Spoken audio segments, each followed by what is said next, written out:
नमस्कार मंडळी, स्वागत आहे तुमचं आजच्या व्हिडिओमध्ये. सर्वांना श्री स्वामी समर्थ. चला तर आज मी कटाची आमटी आणि पुरणपोळी कशी बनवते हे दाखवणार आहे तुम्हाला. सर्वप्रथम मी 1 वाटी हरभऱ्याची डाळ स्वच्छ धुवून कुकरला घातली. 1 वाटी हरभऱ्याच्या डाळीसाठी 2 वाट्या पाणी घालायचं आणि थोडंसं तूप टाकून शिजवण्यासाठी ठेवायचं. आणि नंतर मी आमटी बनवण्यासाठी एक मोठा कांदा भाजायला ठेवला आणि मसाला काढून घेतला. छान असा कांदा भाजला की आपण मसाला भाजून घेणार आहोत गॅसवर.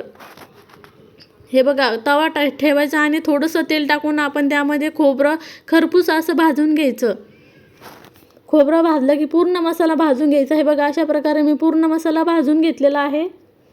आणि नंतर शिट्ट्या झाल्यावर आपण कुकर उघडून बघितलं तर छान अशी आपली डाळ शिजलेली आहे. आणि आपण एका चाळणीमध्ये डाळ टाकायची आणि पूर्ण पाणी नितळून घ्यायचं आणि तिला मॅश करायचं ग्लासच्या साहाय्याने. आणि खूप छान असं पुरण तयार होतं.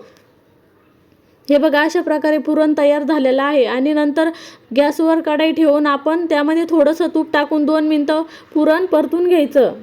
थोडं परतलं की आपण त्यामध्ये 1 वाटी डाळीसाठी 2 वाट्या साखर टाकायची. तुम्हाला कमी आवडत असेल तर तुम्ही कमी टाकू शकता. कोणाला जास्त आवडत असेल तर जास्त पण टाकू शकता. आणि छान असं मिक्स करून घ्यायचं. खूप छान पुरण तयार होतं. हे बघा, छान असं 5 मिनिटानंतर आपलं अशा प्रकारे पुरण तयार झालेलं आहे. आणि नंतर आपण त्यामध्ये जायफळ पूड आणि वेलची पूड पण ॲड करणार आहोत. पण ही पुरण परतत आल्यावरच ॲड करायची, जेणेकरून आपल्या पुरणाचा वास हा जायफळने आणि वेलची पूडने हा छान टिकून राहतो. हे बघा, अशा प्रकारे मी पुरण परतत आल्यानंतर वेलची पूड आणि जायफळ पूड ॲड केलेली आहेत. आणि छान असं पुरण आपलं तयार झालेलं आहे. अशा प्रकारे पुरण केलं तर खूप छान बनतं आणि पोळीही आपली छान होती, फुटत पण नाही. हे बघा, अशा प्रकारे आपलं पुरण तयार झालेलं आहे. आणि नंतर आपण जो आमटीसाठी मसाला काढलेला होता तो पूर्ण एका मिक्सरच्या भांड्यामध्ये घालून मिक्सरला फिरून घ्यायचा आहे. बारीक असं छान फिरून घ्यायचा. हे बघा, अशा प्रकारे. आणि नंतर गॅसवर कढई ठेवून तेल गरम झाल्यानंतर आपण त्यामध्ये मोहरी घालायची. मोहरी तडतडली की आपण त्यामध्ये कढीपत्ता घालणार आहोत. छान असं मोहरीला तडतडू द्यायचं आणि नंतरच कढीपत्ता ॲड करायचा. आणि नंतर आपण त्यामध्ये काळा मसाला, हळद आणि थोडंसं लाल तिखट ॲड करायचं. आणि आपण मिक्सरला फिरून घेतलेलं जे वाटण आहे ते आपण टाकायचं आणि छान असं मिक्स करून घ्यायचं.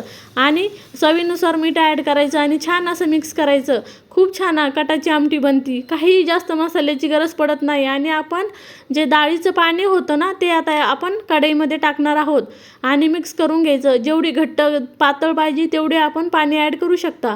आणि नंतर मी छान अशी पीठ भिजून ठेवलं आणि हे बघा, खूप छान अशी आपली कटाची आमटी तयार झालेली आहे. आणि नंतर आपण थोडं कोथिंबीर घालायची वरून. आणि हे बघा, खूप छान असा आपल्या आमटीला कट आलेला आहे आणि छान असा खमंग वास येत आहे आणि खूप छान अशी आमटी तयार झालेली आहे. तुमच्याकडे कशी बनवतात ते मला नक्की कमेंटमध्ये सांगा. आणि कोणाकोणाला आमटी आवडते तेही सांगा. मला तर आमटी खूप आवडते. आणि नंतर मी पुरणपोळी करण्यासाठी घेतलेली आहे. हे बघा, अशी गोल गोल खोबऱ्याच्या वाटीसारखी वाटी बनवून घ्यायची आणि पुरणाचा छान असा गोळा बनवून आपण त्याच्यामध्ये ठेवायचा आणि मोदकासारखा गोल गोल बिंगवायचं. आणि छान अशी आपली पुरणपोळी फुटत पण नाही आणि छान अशी बनती. हे बघा, अशा प्रकारे करायचं गोल गोल. अशा प्रकारे पुरणपोळी केली तर खूप छान बनते आणि खूप छान तयार होते. अशा प्रकारे गोल केल्यानंतर आपण तिला हलक्या हाताने लाटून घ्यायचं. खूप छान तयार होते. मग पुरणपोळी कोणाकोणाला आवडते ते मला नक्की कमेंटमध्ये सांगा. माझ्या घरामध्ये तर माझ्या मुलीला खूप पुरणपोळी आवडते. हे बघा, अशा प्रकारे आता छान अशी हलक्या हाताने पुरणपोळी आपण लाटून घेणार आहोत. आपल्याकडे कोणताही सण असला तर सर्वप्रथम पुरणपोळीला हे खूप महत्त्व दिलं जातं. आणि प्रत्येक सणाला आपण पुरणपोळी नेहमी करतोच. हे बघा, अशा प्रकारे हलक्या हाताने छान अशी गोल लाटून घ्यायची. आणि अशा हलक्या हाताने लाटली तर आपली पुरणपोळी फुटत पण नाही आणि छान अशी तयार होते. मी जेव्हा छोटी होते तेव्हाच मला माझ्या आजीने पुरणपोळी बनवण्यासाठी शिकवली. खरं तर मला सर्व स्वयंपाक आजीने शिकवलेला आहे.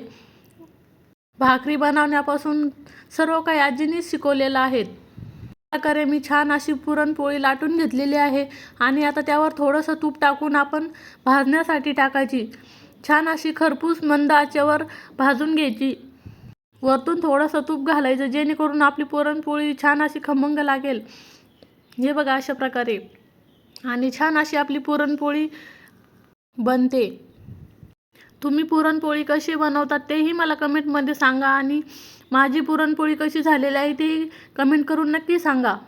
आणि आता आपण तिला असं पलटून घेणार आहोत.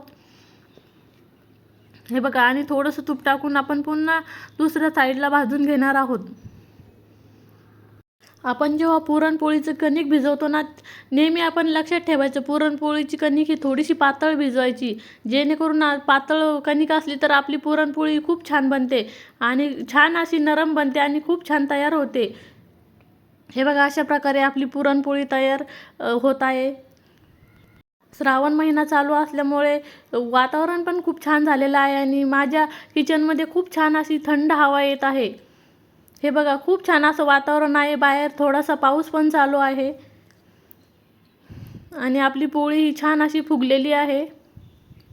श्रावण महिना म्हटलं की सगळीकडे खूप छान असं वातावरण हिरवळ हिरवळ आणि खूप बाहेर गेलं की खूप छान वाटतं.